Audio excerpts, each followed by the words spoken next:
지방선거 때 그런 국민투표를 함께 치르는 게 쉽지는 않아 보입니다. 이틀 연속 검찰개혁 관련 의견을 SNS에 올렸던 이 대통령은 국무회의에서 공개적으로 아쉬움도 드러냈습니다. 결과적으로 당정청 간 협의가 됐지만 그간의 논의 과정이 서툴렀다는 취지로 지적했습니다. 갈등 문제일수록 이상경, 진보일수록 정말로 진지하게 털어놓고 진짜 수비를 해야 됩니다. 이 대통령은 특히 당정 관계에서 누가 위에 있는 것도 아니라 더 많이 노력해야 한다고 당부했습니다. 중수청, 공수청 설치 법안을 둘러싼 당정 협의는 일단락됐지만 추후 개정 대상인 검사의 보안 수사권 인정 여부 등을 놓고 이견이 여전한 만큼 당정 간 소통을 거듭 강조한 거로 풀이됩니다. YTN 정유입니다. 3월 18일 수요일 오늘의 주요 일정 살펴보겠습니다. 더불어민주당 소속 국토교통위원들과 국토교통부가 당정 협의를 열고 주택공급 확대 신속 추진을 포함한 공제 입법과제를 점검합니다. 당정은 서민 주거 취약계층을 보호하고 향후 안전시대를 회복하기 위한 개정안 등을 두루 점검할 예정입니다. 보유세 과세 기준이 되는 올해 아파트와 연립주택 공시가격이 전국 평균 9.16% 오르고 서울은 20% 가까이 급등했습니다. 국토교통부는 1월 1일 기준으로 조사 관정한 공동주택 1,585만 원 공시가격에 대한 소유자 연락 및 의견 청취 절차를 오늘부터 20일 동안 진행하다고 밝혔습니다. 여론조사 비용 대납 의혹을 받는 오세훈 시장의 두 번째 공판이 오늘 열립니다. 서울중앙지방법원은 정치자금법 위반 혐의로 기소된 오 시장과 강철원 전 정무부 시장, 사업가 김한정 씨의 2차 공판기를 진행합니다. 재판부는 명태균 씨를 불러 증인신문을 진행할 예정입니다. 12.3 비상계약 가담 혐의로 1심에서 실형을 선고받은 이상민 전 행정안전부 장관의 항소심 재판이 오늘 시작됩니다. 서울고등법원은 오늘 오후 2시 이 전 장관의 내란 주요인물 공사력이 항소심 첫 공판을 진행합니다. 지난달 11일 1심 재판부는 이 전 장관이 비상계약 당일 윤 전 대통령으로부터 국회 공세와 언론사 단정 단수로 지시를 받은 뒤 소방청장에게 협조를 지시했다고 보고 징역 7년을 선고했습니다. 지금까지 오늘의 주요 일정이었습니다. 윤석열 전 대통령의 무상 여론조사 수수 사건을 심리하는 재판부가 배우자인 김건희 씨를 증인으로 채택했습니다. 구속된 이후 두 사람의 첫 만남이 법정에서 이뤄지게 될지 관심입니다. 임예진 기자의 보도입니다. 정치브로커 명태균 씨로부터 2억 7천만 원 상당의 불법 여론조사를 수수한 혐의로 재판에 넘겨진 윤석열 전 대통령. 심리를 맡은 서울중앙지법 형사합의 33부 이진관 재판장은 첫 공판에서 특검이 공범으로 지목한 김건희 씨를 증인으로 채택했습니다.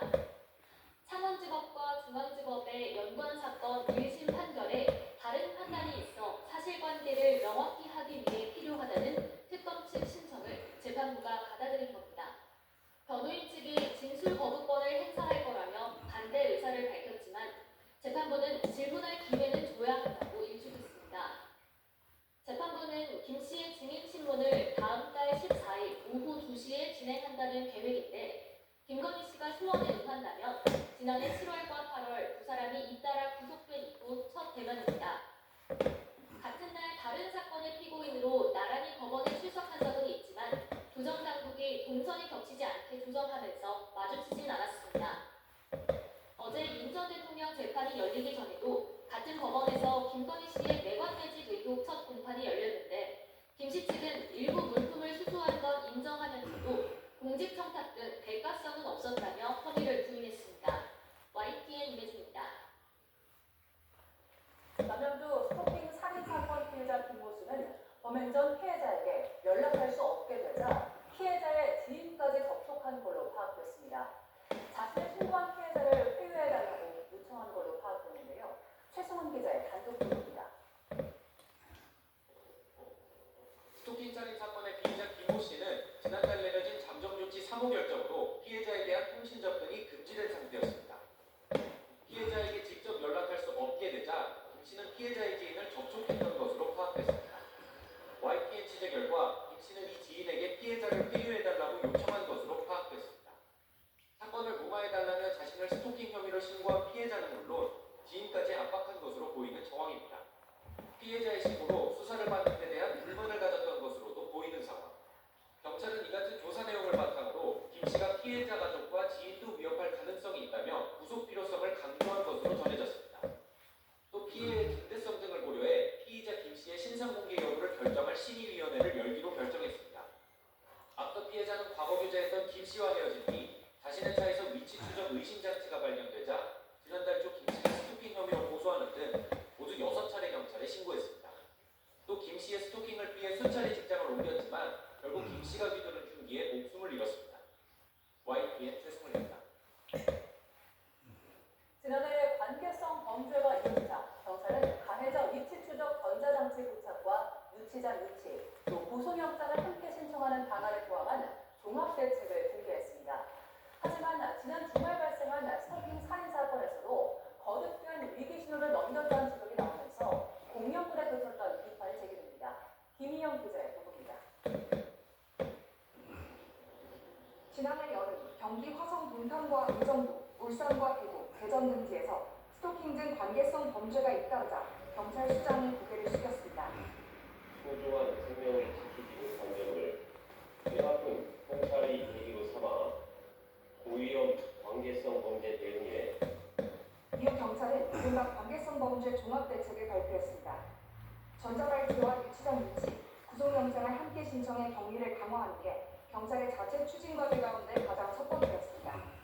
또 처음 신고를 받을 때부터 이전 피해 내용을 파악하고 재범 위험성을 평가하기로 했습니다. 그러나 대국민 약속은 7개월 만에 사실상 공연불됐습니다. 남양주에서 스토킹 끝에 숨진 피해자는 지난해부터 무려 6차례에 걸쳐 피해 사실을 알렸습니다. 하지만 가해자에게 전자장치를 부착해 피해자에게 가까워지면 경보가 울리게 하는 잠정 조치는 신청되지 않았습니다.